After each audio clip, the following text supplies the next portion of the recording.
பொறக்கும் நாளை விடியும் நல்ல வேளை பொங்கப்பாலு வெள்ளம் போல பாயலாம். அச்சு வெள்ளம் பச்சரிசி வெட்டி வச்ச செங்கரும்பு அத்தனையும் தித்திக்கிற நாள்தான்.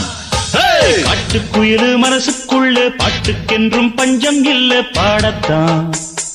தவிலை தட்டு துள்ளிக்கிட்டு கவலை விட்டு கச்சை கட்டு ஆடத்தான். எல்லோரும் மொத்தத்திலே சந்தோஷம்